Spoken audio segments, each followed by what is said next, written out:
We're gonna get you fixed up.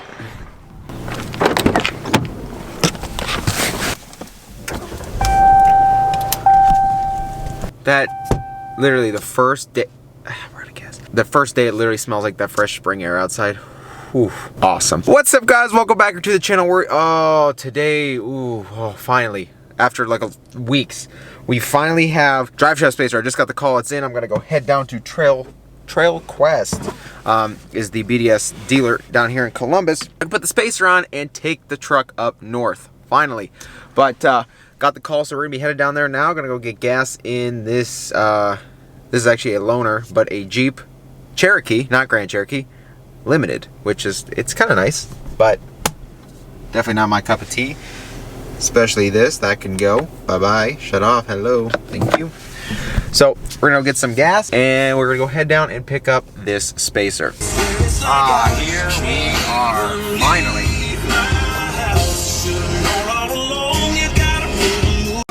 We got it. Okay, so this is literally what we've been waiting for this whole time, and I get the whole concept of like companies like this, they want to have like distributors do this, but it just makes it so much more difficult when I could have just ordered this from BDS directly and it would have been here a long time ago and I didn't have to mess around with a whole bunch of companies in the meantime. But Trail Quest did handle it the best. Looks like they got a lot of built Jeeps and stuff out back, so here it is. This is what we needed. This is what we were waiting for. And it took forever to come, and new bolts and red Loctite, but I have to take the drive shaft off to put my T-case ring on when I get back up to Cleveland, so I'll probably still Loctite them anyway. But let's get home. All right, so here's where we're at. Drive shaft spacer comes with 12-point bolts. Now we all know, like in the past, how everyone's like, what is a 12-point socket for? Yada yada yada. Just make a mess in your toolbox, stuff like that. And then now I only have sets where they don't have 12-point because I've never used a 12-point in my life. So what I have is obviously my gear wrenches and stuff. They'll work just fine, and I could get some extra torque on that. However, I don't have an actual like socket with the torque wrench just yet. But we're gonna put some Loctite on there and really hammer down on them and tighten those bolts up, and we should be just fine.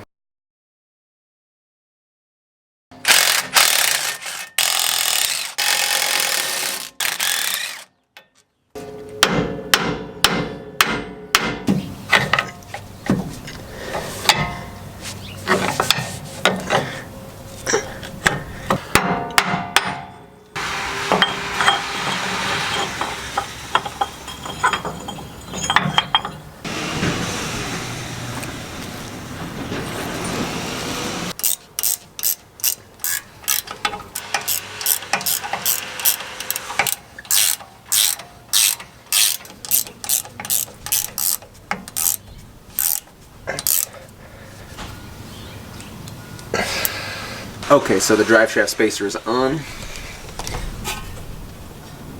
And no more gap. Okay guys, so here's where we're at. It is 3:07. Usually packages that get to the Amazon store that I was gonna go pick up should be here well by now. So the shipment doesn't say shipped or whatever, it just says, oh, arriving today. Usually when that happens, it ain't arriving today. So I have no faith in that, and I'm at the point where I'm just frustrated because I waited for probably a week and a half for this drive shaft spacer so I could find somebody who could actually get it to me fast. And then now I'm like sitting here waiting. I ordered it for one-day pickup. The chances of it actually coming are like not. So I'm just frustrated. So I've already got most of the bolts out for the sway bar bracket and the sway bar bracket, which ties into the steering box brace. So I've almost got all the bolts out. I'm gonna take 2 more out, drop that, and then I'm just gonna take the wrench I bought yesterday and just tighten, and excuse my French, but just tighten the piss out of that nut, because I'm just beyond frustrated at this point. With the amount of, leverage I have with this wrench, we should be just fine.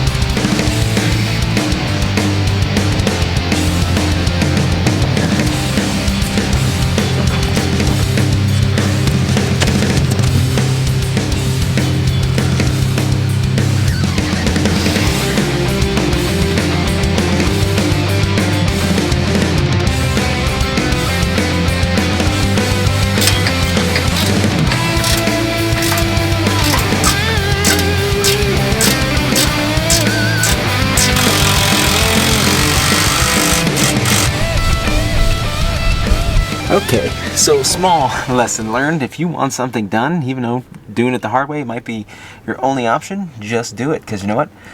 I could have been sitting around waiting for more hours. I could have been waiting for till tomorrow. I could have been waiting forever for that socket to come in, when all I really had to do was take a few extra steps, take the sway bar bracket off, bearing and stuff, and then just knock it out. And now, that actually gets close there. But look at that, now we're done. Done there, and there's our friend done there. Man, in the light, this purple really pops, which is awesome.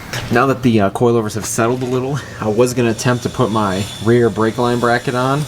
However, I think I left that in Cleveland, so we'll have to wait till we get up there to do that. I just don't want to stretch the brake lines that much, but can never be too sure, so we're going to torque down the rear drive shaft. I know I did it by hand, but borrowed this from a buddy real quick.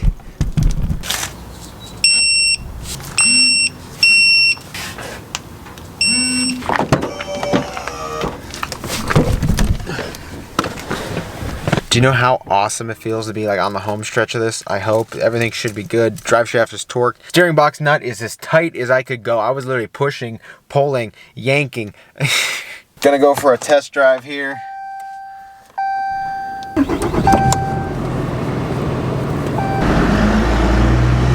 right, I'm gonna do my best here.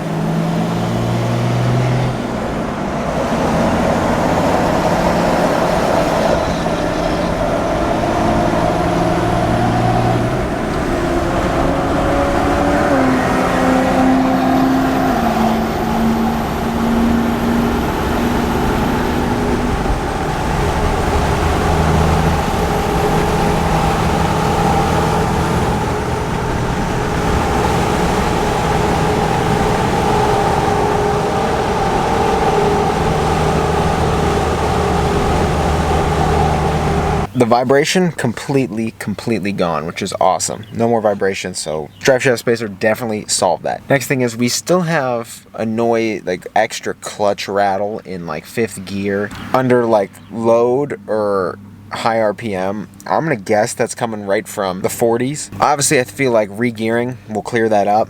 Just a matter of I gotta get gears and I gotta get it done. So ideally I would like to get it done before I go to Daytona, but we'll see. As soon as I get this truck up to Cleveland, I'm gonna start looking into all of that, looking into the gears, looking into everything, and get it all figured out, because I feel like the re-gear would fix that clutch rattle because it's putting extra load on the transmission, obviously. But I mean, it's like 37s to 40s, really didn't notice. I mean, that's not that big of a difference, but I mean, apparently it is. Yeah, so we're gonna start packing some things up here, and then we're gonna get on the road to Cleveland. Yeah, I'm actually gonna plug the tuner in real quick and retune the truck and flash it so it runs as 40-inch tires as well. So let's take care of that real quick. Okay, so you guys have seen my other videos before with the data port under the hood, updating the firmware. This is what's awesome about EasyLink, is like, you don't gotta connect to the computer or anything. It's all done on your phone. I know I've talked about this before, but it's just super simple. Here we go. Tire size 40. Save. There we go. And now we're just gonna install it real quick. Install. Already on. Already in there. Already in there. Off position. Continue. Run position. Continue. There we go. Just waiting for install. And yeah, so now we're gonna go pack some stuff up here, and we'll get on the road. We are just cruising here, guys. We are fully loaded, even the bed. But yeah, we're just cruising. We got traffic, which is awesome because we can see pretty much above it all, which is spectacular, actually. Which sucks is that we're literally crawling down the freeway in first gear here. But so far, so good, to be honest with you. It drives relatively smooth. I mean, for 40-inch tires, this wide and stuff, I mean, I can't complain. I wonder if, like, when the Toyos and Nittos come out, it might be a little smoother. I don't know. We'll have to try that out. But for right now, can't complain. You know, truck feels great. Honestly, it feels awesome. So, just gonna keep on driving. Ooh, after a long night of driving, both of them are back together. I need to figure out a way to park this so it's not so obnoxious, but feels awesome. It honestly does. Now I can actually relax and until we start the next project. So if you guys enjoyed, ooh, that's really bright. If you guys enjoyed this video, shoot a thumbs up. If you enjoyed this video, shoot a thumbs up. If you haven't been here before, please get down there, click subscribe. Take care, and I will see you guys in the next video. And stay tuned, because it's about to get crazy.